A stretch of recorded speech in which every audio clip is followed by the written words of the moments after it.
গুলিবিদ্ধ হয়ে রাজধানীর এভারকেয়ার হাসপাতালে চিকিৎসাধীন রয়েছেন ইনকিলাব মঞ্চের মুখপাত্র শরীফ ওসমান হাদি। তার অবস্থা আশঙ্কাজনক। এই বিষয়ে আরো তথ্য জানানোর চেষ্টা করব। যুক্ত হবেন আমাদের সহকর্মী মোহাইমিনুল খান অপু, তিনি রয়েছেন এভারকেয়ার হাসপাতালে। অপু, নিশ্চয়ই শুনতে পাচ্ছেন আমাকে। শরীফ ওসমান হাদির শারীরিক অবস্থা এখন কেমন, আর চিকিৎসকরা তার শারীরিক পরিস্থিতির কোনো তথ্য দিয়েছে কিনা, আপডেটেড কি তথ্য রয়েছে জানাবেন? গুলিবিদ্ধ হাদির অবস্থা কিন্তু একই রকম রয়েছে, অর্থাৎ অপরিবর্তিত রয়েছে। তবে আমরা বিভিন্ন সূত্র থেকে যেটি জানতে পেরেছি তাকে উন্নত চিকিৎসার জন্য থাইল্যান্ড নেওয়া হতে পারে, এটি কিন্তু আমরা বিভিন্ন সূত্র থেকে জানতে পেরেছি। তবে এই বিষয়টি কিন্তু এখন পর্যন্ত নির্দিষ্ট করে তারা জানাননি। তবে এছাড়া সরকার থেকে কিন্তু হাদিকে বিদেশ নেওয়ার বিষয়ে সহযোগিতার আশ্বাস দিয়েছিলেন এবং তার পরিবাররা কিন্তু এই হাসপাতালে, এভারকেয়ার হাসপাতালে রয়েছেন। জানেন যে হাদি গুলিবিদ্ধ হওয়ার পর প্রথমে তাকে ঢাকা মেডিকেল কলেজ হাসপাতালে নেওয়া হয়, তারপর সেখান থেকে কিন্তু এই এভারকেয়ারে হাসপাতালে নিয়ে আসা হয়।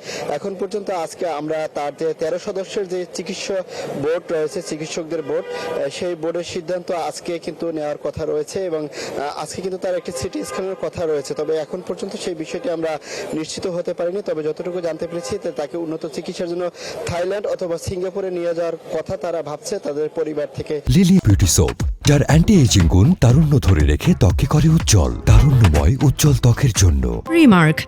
তবে এখন পর্যন্ত তার শরীরের যে অবস্থা সেটি কিন্তু আশঙ্কা মুক্ত নয়, অর্থাৎ তিনি কিন্তু এখনো ঝুঁকির মধ্যে রয়েছেন। চিকিৎসকরা 13 সদস্যের চিকিৎসক বোর্ড, তারা সবসময় তার স্বাস্থ্যের খোঁজ খবর নিচ্ছেন এবং চিকিৎসা সেবা দিয়ে যাচ্ছেন। এই এভারকেয়ার হাসপাতালে তাকে নিয়ে আসার পর্যন্ত কিন্তু তার যে চিকিৎসা সেবা কার্যক্রম সেটি কিন্তু এখন পর্যন্ত অব্যাহত রয়েছে। জানেন যে এর আগে এই হাদিকে গুলি করার পরে কিন্তু তাকে ঢাকা মেডিকেলে নেওয়া হয় এবং সেখান থেকে এই এভারকেয়ার হাসপাতালে আনার পর থেকে চিকিৎসা সেবা তাকে কিন্তু এখানেই চলছে। এবং হাদির গুলিবিদ্ধর ঘটনার প্রেক্ষিতে কিন্তু এখানে কিন্তু একজন সন্দেহভাজনকে কিন্তু আটক করেছে প্রশাসন।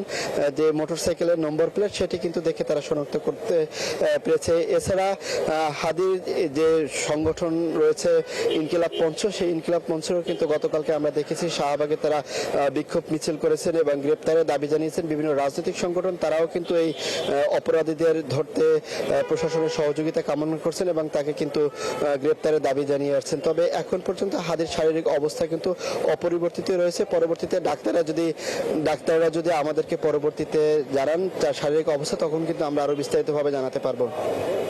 মোহামিনুল, ধন্যবাদ আমাদের সাথে যুক্ত থাকার জন্য। আপনি থাকুন এভারকেয়ারে, নিশ্চয়ই আমরা এ বিষয়ে আরো তথ্য আপনার মাধ্যমে দর্শকদেরকে পরবর্তীতে জানাতে পারবো। দর্শক যুক্ত ছিলেন আমাদের সহকর্মী মোহাইমিনুল খান অপু।